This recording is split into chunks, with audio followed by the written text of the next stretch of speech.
Alright, folks, no intro today.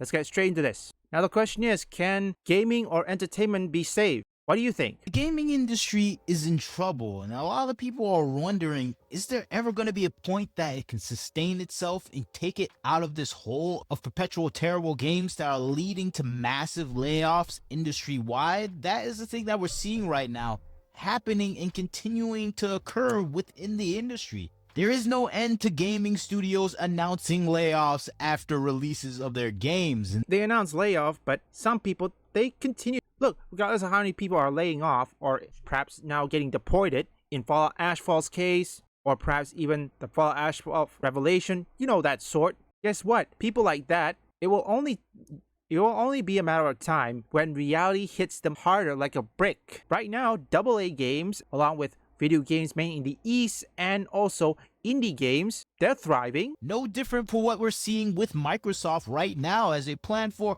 more major cuts after 7 to 10 major cuts these past 2 years. And it's just showing the industry is in a spiral right now, at least Western gaming. And I think this is reflecting with the massive layoffs that we keep seeing at Microsoft, at Sony, at Ubisoft. It's always happening. And I think that is the thing that we're seeing right now, a reaction to the terrible state of gaming playing out within the industry itself. All the terrible mistakes they made. You have Mind's Eye, a recent game and a new studio announcing more layoffs after the failure of a title. Okay, just a bit of clarification. Regardless of you either from Ubisoft or perhaps those who created Fallout Ashfall mods who got laid off, you have my sympathy since I know all of you are talented ones. You like to do what you do.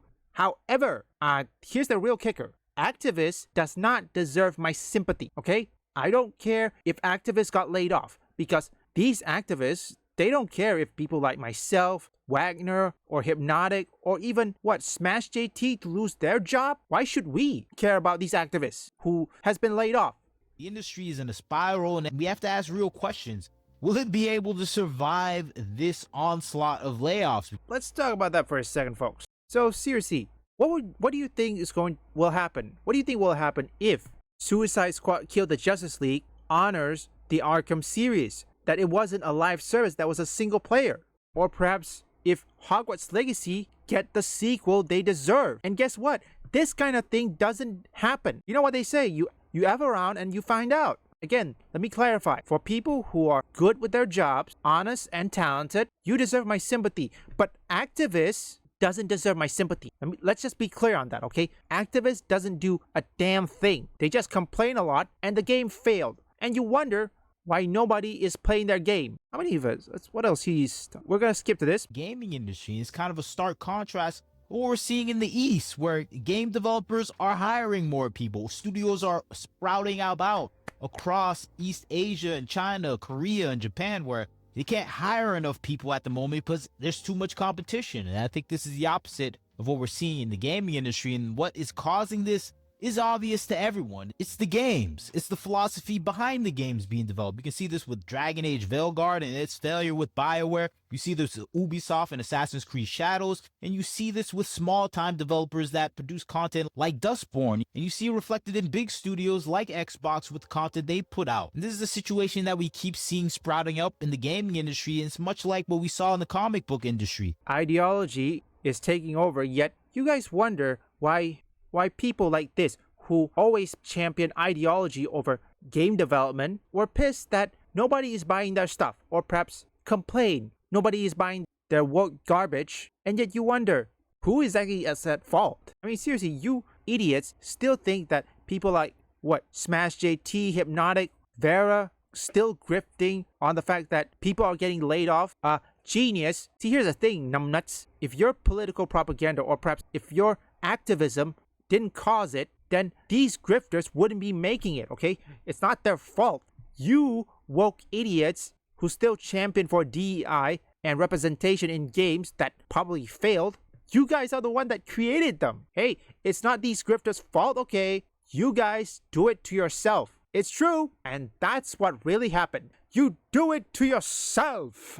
Ideology reigns supreme, and it just makes it even more difficult to save an industry that doesn't believe it needs saving, because the ideals that they believe in are still being transposed and digested in the industry and accepted as an industry norm. As long as your game has these DEI elements that focus on political ideology that is around progressive, gender, or racial issues, your game is seen as a success. And that is the thing that we see with Dragon Age Veilguard, where the developers say, we can't even make a better game. This is the game we wanted to make, and there's something wrong with the gamers themselves for not accepting our game. Same thing with the Mind's Eye developer, where they're saying, it's not our fault our game is terrible, glitchy, and doesn't work, and it's ugly personified. It's the gamers' fault. It's the people that may be our enemies. It's their fault our game sucks. And that is just the mentality of the developers in the space right now, where they can't see the problems in front of them. They just want to blame everyone else outside of themselves for the issues. You know, I think they have just two options. Either continue to do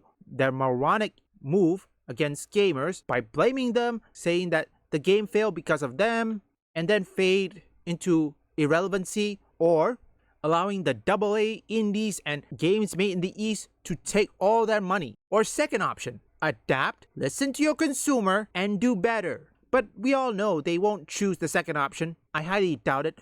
I would be shocked if these Western AAA developers choose the second option. I'm going to skip a bit. Lay it out more clearly. It's these attributes that are deep ensconced in gaming, that are embedded into the properties that are being put out right now, where we have these attributes that are focused on the uglification of character design. We see this with a lot of the female characters. We see this even with the male characters or with Mind's Eye. But there's a focus on stripping away these beauty elements because it's not in line with their body positive focus and philosophies, where things have to be equal, at least beauty wise, because it will neglect the developers themselves who feel inadequate, and then neglect the people they want to reach out to. And that is one of the attributes that we see pushing away the gamer base, because they don't want to look at some of these characters in gaming. It is true, they don't want to see it. And I know some of my viewers who have been to places like a con or perhaps Gamescom or anything, and you've seen people dressed up. Tell me something. How many of you have seen people who dress as, I don't know, K-Vest? I'm guarantee those numbers are zero by your answer. That is making the industry have a more difficult time in selling their games to the gamers. And other attributes that we usually see is the replacing of male characters. A lot of big launch title games have these boss lady female characters, and that has never been a problem in gaming. We have plenty of female characters, but it's just the archetype of the boss lady, mean-spirited, raunchy, annoying female lead that we see in a lot of titles, where it's just kind of off-putting to everyone of every gender to play as a character. Yet you wonder why Stellar Blade is successful. The female wants to cosplay as her.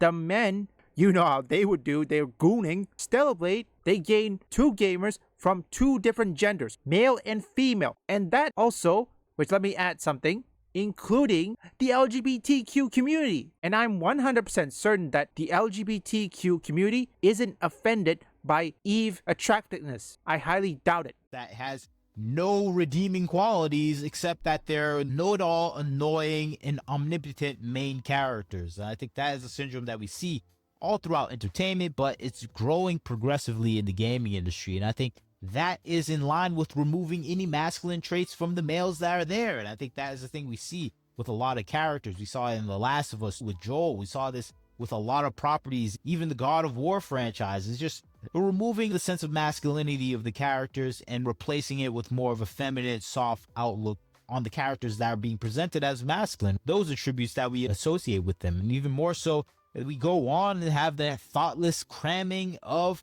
every single minority group in the world in a game, where it just kind of distracts from the fantasy of the game, where we have vitiligo in some random fantasy game. I'm like, what is this? This doesn't really blend in with the environment. Yeah, it doesn't. Again, let me tell you this. You can have a diverse character, okay? There's nothing wrong with that. One problem is, if you sacrifice the gameplay and the story, including the horror aspect if you count Resident Evil, guess what? The game will flop. You have no one to blame but yourself. You never sacrifice the gameplay or the story. And never ever alienate your audience except the constructive criticism. Don't see it as harassment. That's another attribute that we keep seeing in the gaming industry. And the worst of them all is removing gameplay in its entirety, which is a thing that's being done for the journalists, the people that don't like games, that are just there to see representation there and give those games their approval, but they don't want to play those games. They just want to make sure representation and their progressive philosophies are within the game. So developers are now adding journalism mode where you don't have to play the games. You can just watch it, make sure it's appropriate the game that fits your ideological trend, and you don't have to play games. The games are becoming like movies. And I think that is the core element that is just stripping away a lot of the attractiveness of Western games, where they don't even want to put gameplay in video games anymore. And even if these people who make games wanted to get into Hollywood, yeah, they wouldn't even get into Hollywood. Many people in Hollywood still think gaming is not a business, or perhaps it's not a successful business, even though it's proven that their revenue is triple or perhaps double the revenue of movies and TV shows combined. Combined to create an atmosphere where gaming is just kind of a repackaged content farm of the standard issue of ideology that we see. And you combine that with the outside problems of the gaming industry that are going to occur anyways, where you have these tight budgets with these gigantic companies. You have interference with executive staff that have different requirements for those games, and you get into all the budgetary, the problems with system requirements, the hardware. All these elements come together and make a starter pack for a failure of a product. And of course, Mind's Eye is the ideal representation of that, where it had a terrible dev team, terrible plot, terrible soundtrack, terrible gameplay. It can't work on any computer properly, and it's just the best representation of a modern game. That is quite true. I think I tried to start it. I don't know how. The loading screen is so slow on Mind's Eye, folks. So I decided to quit. Doesn't work in anyone's favor at all. And I think that is the thing that we see represented in the gaming industry now, where the layoffs are happening because those type of games are the ones that are being produced nowadays, and it's just resulting in a complete collapse in the modern day video game environment in the West. And of course, this is just talking about the West. The West is having these problems. Xbox is having these problems right now with firing more staff because the staff is not productive. They're not bringing in the actual quality that is needed to produce the games. In fact, most of the highly successful games for Xbox right now are coming from minor producers and indie developers like Claire Obscure that shot Game Pass into well-subscribed numbers because of its popularity. And we see this with so much other titles that are coming out that are non-produced by Xbox. And it just shows you the things that are making successes for these platforms. You see this with PlayStation as well, where Black Myth, Wukong, Stellar Blade are supporting the PlayStation more than the massive failures of Concord.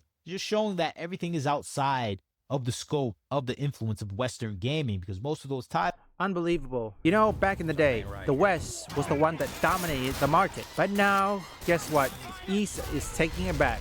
Tell me something, how come the Eastern developers, they continue to do their creative work and got rich, while the West got either, laid off or scream on the top of their lungs how the industry is a sexist, transphobia, homophobe? Thus, the game failed. I think in this space, if Western AAA games or game company continue to do this moronic decision, the indie, the AA, and most importantly, the AAA, they will just say, oh, you don't want their money? Okay, we'll have it. It's not a good business practice, folks. So, could it be saved? For the West, right now, the only thing that could save the West is mostly indie and AA. After Suicide Squad killed the Justice League, I think it actually opened the doors of the importance of AA and indie.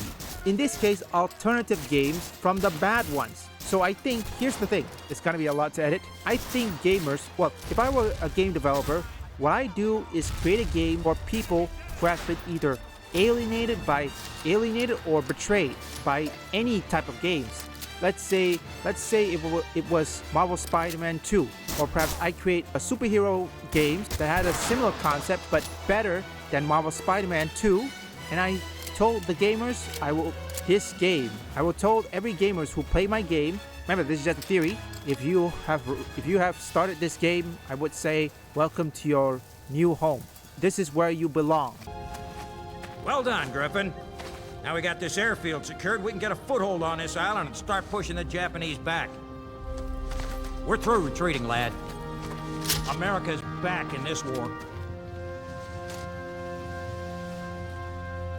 Leave a like and subscribe if you want gaming news, gaming theories, or you just want to see me play games. Visit my first, third, and fourth channel up here or link in the description.